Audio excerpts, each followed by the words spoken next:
I'm General Max Stutzer. And I'm Doug Jessop. What does Veterans Day mean to you? Thank you for joining us for this special Veterans Day episode of Family Heritage Stories.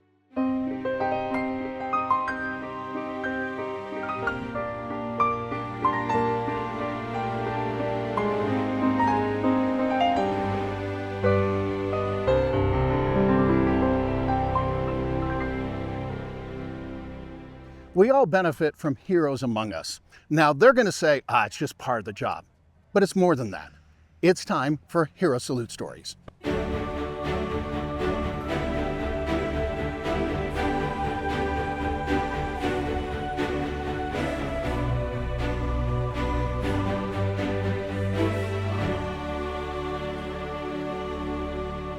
Welcome to Family Heritage Stories. With me today, an American hero and a good friend, Mr. Jim Beeson. So, Jim, thank you so much for coming on. Now, people may not realize you're the reason why Family Heritage Stories exists, because you and your brothers with the Dust Off were the guys that I interviewed and started this whole crazy journey. And it was not originally designed to be a TV show. It was, you guys telling your stories. But a lot's happened since those interviews went. So you got a gold hat here. Tell me what you've been doing. Well, I just recently came back from a Kansas State honor flight. Okay, Heartland. Yeah. Heartland, yes. But you're not from Kansas. Yes, we were blessed with the people in Kansas. They got all the unit together and insisted that we all go together. So we came in from Washington, D.C., Florida, Kansas, Arizona, Colorado. Yeah. So... Well, and that's the neat thing. It's the power stories because, the folks at Heartland saw your interviews. So I got to tell you, without getting too emotional, you guys are like the big brothers I never had. So remind people what Dust Off was. Well, Dust Off was the call sign for medical evacuation helicopters without guns. We flew in sort of like life flight does. You fly in, we haven't got any guns, they're still shooting, hot LZ, it could be raining, it could be a hoist mission, it could be for U.S., for Vietnamese, for pregnant mama sons, or just civilian employees, and fly them to a hospital so they can receive definitive care within the first 30 minutes of getting hurt. So that's the one thing I want people to realize. Okay, these guys had an interesting slogan. Anyone, anywhere, anytime. Correct. You have a medal around your neck. It's not the real one yet, I get it, but this is something extremely special. Yeah, this is the Congressional Gold Medal, which is the highest civilian award, first given to George Washington, not given to any other unit in Vietnam. We were the first unit to ever receive it. And this is one set up for the 159th. The real one will be going to the Army Museum, Medical Museum in San Antonio, but it'll be about 5 years from time it's made, or it's drafted and made and everything. What's something that you want people to remember about you, your brothers, and the 159th? I think that the most important, and brotherhood is thrown around an awful lot ever since a band of brothers. Right. But everybody was a band of brothers.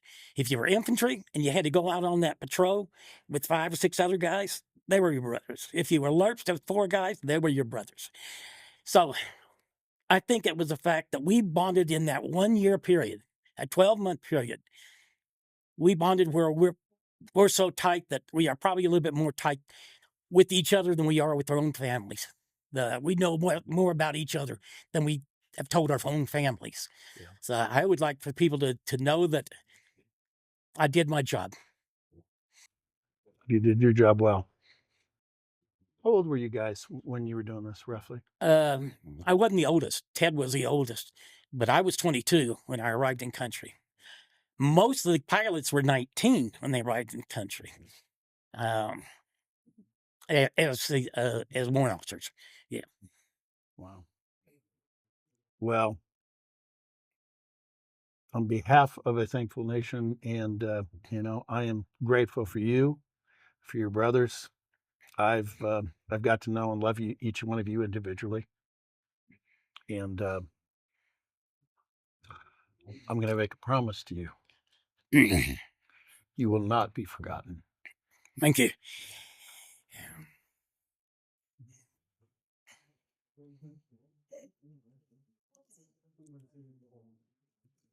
Another entry into Family Heritage Stories with a true American hero, Jim Beeson. Thank you. I'm Doug Jessop.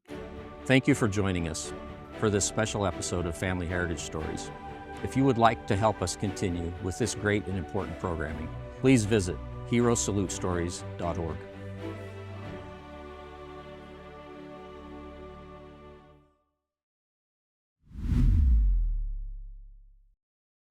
Broadcasting from Lanny Bernard Gallery, you're watching Family Heritage Stories. We'll be right back.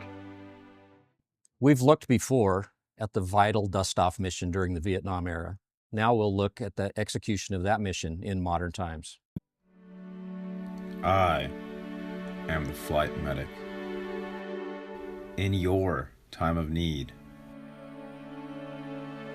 I will take my place alongside the pilots and crew chief to meet you on the battlefield.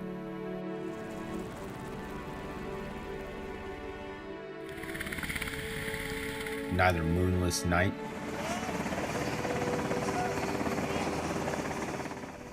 nor clouds of dust nor enemy fire will stop me from coming. Just as we have done since God saw fit to outfit humans with rotors in every war since Korea, we medics have looked into your eyes in your darkest moments and offered this promise. We will do everything to keep you alive. For friend, for foe, and for even non-humans. Our courage and dedication never change. Our chariots have advanced, so have our tools and training.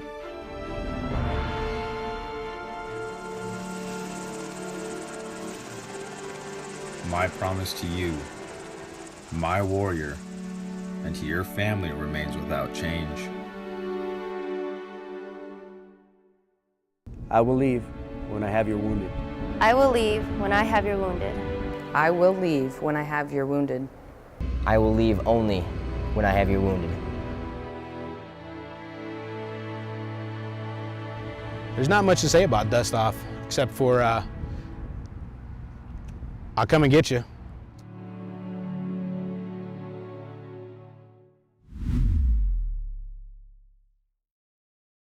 Next, we'll look at the significance of the Congressional Gold Medal. Tell me a little bit about this medal and why it's so important. One thing I think is significant about this Congressional Gold Medal, all of these that I wear were awarded by the executive branch, right? So a political appointee, an officer in the military with delegated authority from the Commander-in-Chief. The Congressional Gold Medal, just like its name implies, is awarded by Congress. It's the People's Medal. The representatives of the people award those to heroes of the American people. I think that's significant and certainly different than all of the awards and decorations that I wear. There have been fewer than 200 Congressional Gold Medals awarded. And one of the things that's particularly significant is politics are involved, right? Our House of Representatives. Mm-hmm. It takes a 2/3 majority to approve and mandate award of this medal. Wow.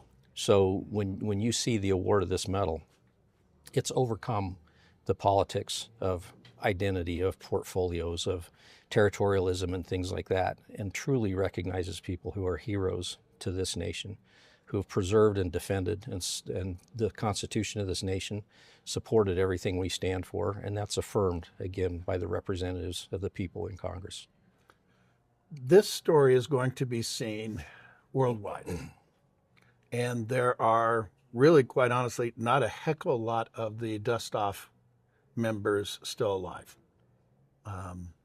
Of the 6 gentlemen that I interviewed, every single one of them has cancer from Agent Orange, and so they're on a time clock. Mm-hmm. So for any of the members of Dust Off out there watching this right here, right now, what would you like to say to them? I would tell them thank you. The time I joined our United States Air Force in 1984 was the height of the Cold War. The Vietnam conflict was part of the Cold War. And those servicemen and women who came home from Vietnam and continued to serve were who raised and trained me in the service from the time I was an 18-year-old airman. They had a particular perspective from having served in that terrible conflict, and the way they were treated, in particular different than other homecomings. They didn't get one from the public. In general, they were reviled and forgotten. And not honored for their service, though they answered the call of our nation. And so every time I can identify a Vietnam veteran, I tell them thank you, and I tell them welcome home. So to our Dust Off brothers, thank you and welcome home. And let me add to that. And, you know, everyone out there has heard me say this a lot, but, you know, I'm going to say it a little differently. Everyone has a story. Stories have power. They help us understand each other. If stories are not passed down from generation to generation, they're lost. And those people are forgotten.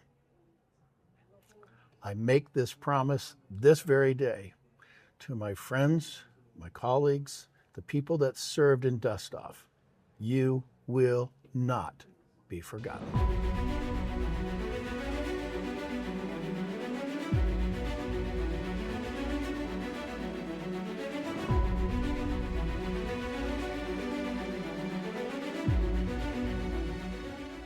Hi, I'm 2nd Class Petty Officer Jordan Stevenson. You're watching Family Heritage Stories. An uncommon characteristic of some of our military heroes is the ability to overcome their own fear, even when their life is at peril, to press on, to be unstoppable. Up next, Jordan Stevenson. Guys, this is Doug Jessop with another entry into Hero Salute Stories. And this guy right here, Jordan Stevenson, definitely fits the bill. So, Jordan, thanks for coming on. Thanks for having me. Okay, I'm just going to go straight to it. We got some crazy stuff up here. A little birdie tells me that you were in the military. Yeah, I brought some toys. I did. Yeah. I served 7 years in the United States Navy. Why did you pick the Navy? I wanted to be a SEAL. I wanted to go into Special Forces. As a kid growing up, I worshiped those guys, and I wanted to be one of them. Special Forces is like a whole different breed. Okay, what's the mission of Special Forces?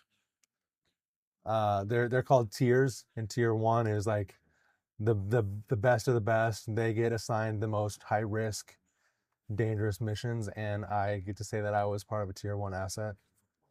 Very cool. Which was something I get to hang my hat on, regardless of what happened to me. I did it. Okay. Talking about hats, we got a helmet here. The helmet. The helmet. This sucker has seen some issues. The last helmet I ever got to wear in combat. Tell me about it. So if you look at this little hole in the front, that's where the bullet went in. That's where the bullet hit me. And then this big hole out of the back is where the bullet exited. So it penetrated through the front, went all the way through my head, through my skull, and out through the back of my head, and out through the back of the helmet. About over 20 feet up on a wall, on the top of a wall. Okay, and where were you located at the time? I was in Sharana, Afghanistan. Okay. Do you remember waking up? Scariest moment of my life was waking up from the coma. Oddly enough, that is the single scariest thing I've ever experienced in my life. And probably, hopefully, will ever experience. I was trached, so I had tubes coming out of my neck. So I had IV lines everywhere. And I remember waking up. I wasn't supposed to wake up yet, so I was still supposed to be in medically induced coma. And I woke up on my own in the hospital room by myself in a dark room at like 3 a.m. And I remember waking up, trying to figure out where I am, really disoriented, really confused. And I remember trying to sit up, and I was able to sit up with my core, and I went to put my left hand back to push myself up, and my left arm moved, but my right arm didn't move. And I thought maybe, am I dead? What's happening to me? Is my arm even here? And I could see my arm was there, and then I couldn't move my right leg to get up either. My whole right side was completely paralyzed. And at that moment, I didn't know what happened to me. I didn't know that because I was shot through the head, that my right arm or right leg were left completely paralyzed. What happened next? The hardest thing I've ever had to do was the doctors came in after I woke up to tell me my prognosis. Once the nurse and all my family got there in time to comfort me and tell me what, you're okay, you're back in the States. I had my medical team come in, and they tell me I got shot through the head. At this time, I couldn't talk again yet. I was trached, and they didn't think I would ever be able to speak at all. The left side of your brain is where your speech is located, so they thought that was gone for me. So they told me that I was more than likely going to struggle speaking for the rest of my life, and that I wasn't going to be able to walk, and my right arm would be paralyzed for the rest of my life, and I would never be able to do the things I used to do and that I loved doing. I was a D1 decathlete in college. I was a captain on my football team, track team, and wrestling team as a high school kid. So athletics and activities was my life. And this guy's telling me that I'm never going to get to do these things again. And I've never felt more confused because I just woke up and I don't know where I am. But I've never been so angry before either. Like, who's this guy to tell me what I'm going to be capable of for the rest of my life? And I'm a dad. There's things I still want to do in my life, and I'm not going to be able to do these. So for lack of better words, I told him to get the F out of my room. Yeah, okay. And then I talked, and that was my first words that I was able to speak again, was telling the doctor to get the F out of my room, which is an uncomfortable thing to say that's what I said. But to my family, it was almost a relief. Like, all right, he's back. It's still, now, you've written a book called Unstoppable. I did. I believe that most things that we think that we're incapable of accomplishing, if you quit or you don't try, then you never give yourself the opportunity to succeed. When you stop, you're never going to succeed. That's a guarantee. If you don't keep trying, it's never going to be possible. But if you never give up, the possibilities are endless, which I have proven. I was never supposed to walk. I started walking again in 6 months after my injury. I was never supposed to talk. I'm a professional speaker now. I wrote a book. All these things that I wasn't supposed to do again, I'm doing because I refuse to give up and I refuse to stop. With another entry into Hero Salute Stories and Jordan Stevenson, the guy that is unstoppable, I'm Doug Jessop. We'll be right back. Let's face it, some of the veterans that returned home from Vietnam were not treated the same way that veterans are today. Here's a special message.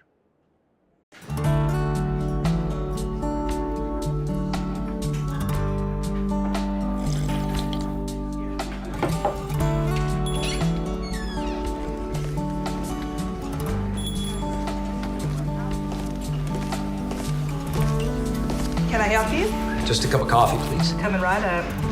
Oh, there's no charge. Thank you.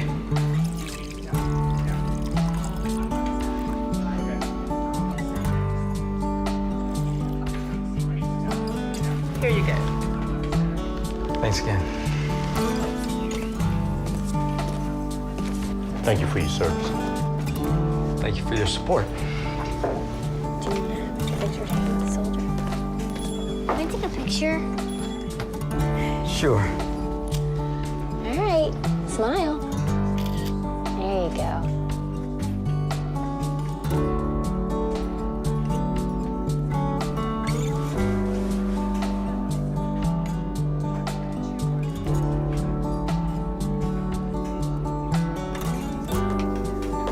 Sir, my son would like to ask you a question. Are you a hero too? That man said you were.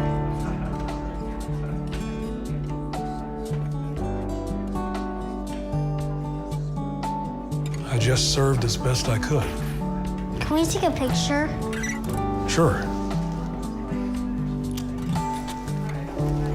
right, smile big. What do you say? Thanks. Thank you.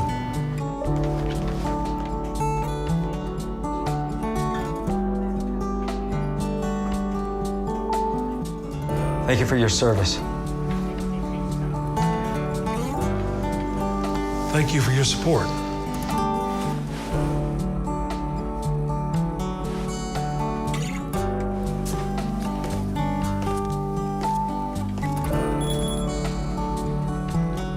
Can I get you a refill?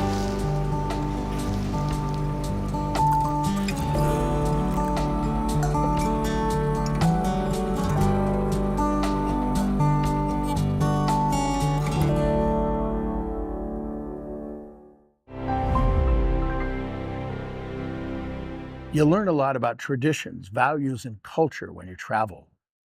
Up next, a special journey to Washington, D.C. with our very own Krista Numbers.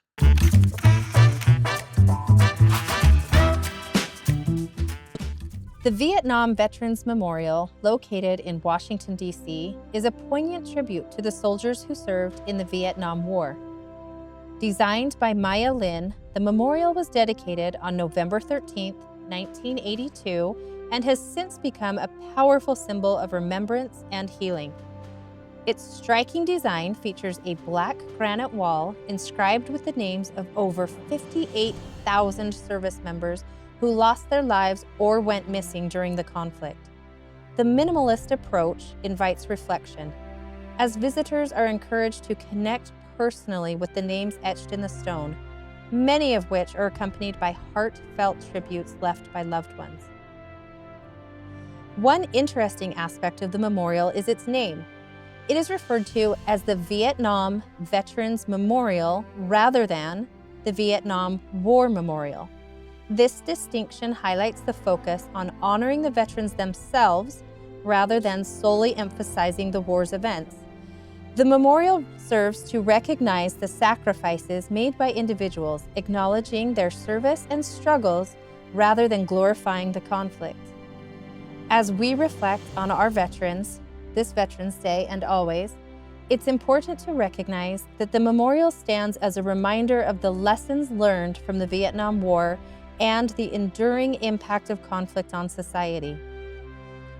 The wall's reflective surface not only allows visitors to see themselves in the context of history, but also invites them to engage in dialogue about the sacrifices made by our veterans.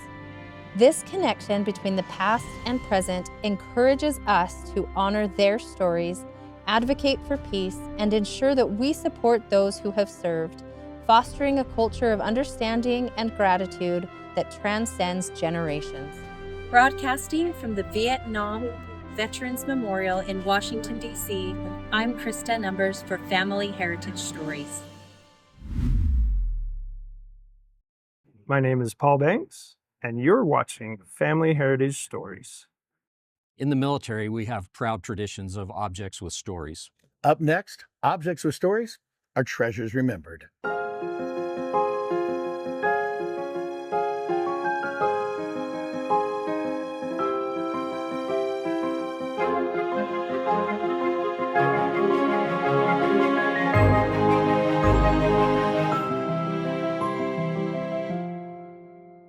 With me today, Mr. Paul Banks.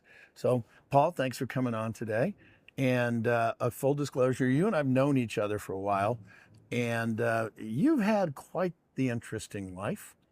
And we're first going to start with this right here. Okay, everyone has a story, but you know, objects can have some really cool stories, and I call those treasures remembered. So, what is this jar of black sand doing? This is sand from the beaches of Iwo Jima. The Iwo Jima. The Iwo Jima. Wow. The black sand beaches from the invasion. How in the world did this come into your possession? Started probably 98 when I joined the Marine Corps. And after training, was assigned to a unit that we would deploy to Okinawa, Japan for 6 months at a time. And on my second deployment to Okinawa, there were a few people that were selected to take a trip from there out to Iwo Jima. Stayed the night on Iwo Jima. Slept on the beach. We got to crawl through the tunnels. They pretty much gave us free rein that we could go all over the island. Any tunnels we could crawl into, anywhere we wanted to go. And there are still artifacts in the tunnels, gas masks, fuel drums, rusted rifles, left as is. And a very humbling experience to be on a little speck of land in the middle of the ocean that was vital to bringing an end to World War II. Everyone has a story. Sometimes those stories are told through music. Oh, beautiful for spacious skies, for amber waves of grain, for purple mountain majesty. Above the fruited plain,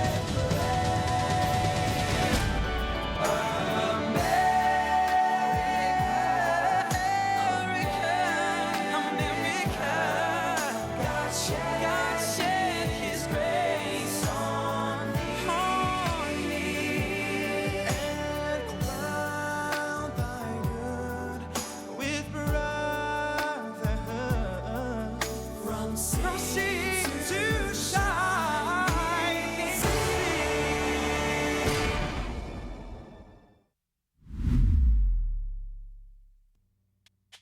What makes you smile? Spry Natural Xylitol mints make me smile. I think it might help you too.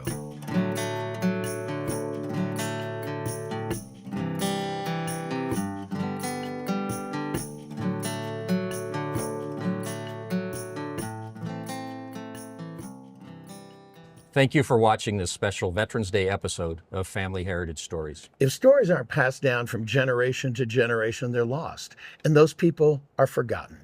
It is our mission to help heroes be remembered. With another episode of Family Heritage Stories, I'm Doug Jessop. I'm General Max Stitzer. Good night.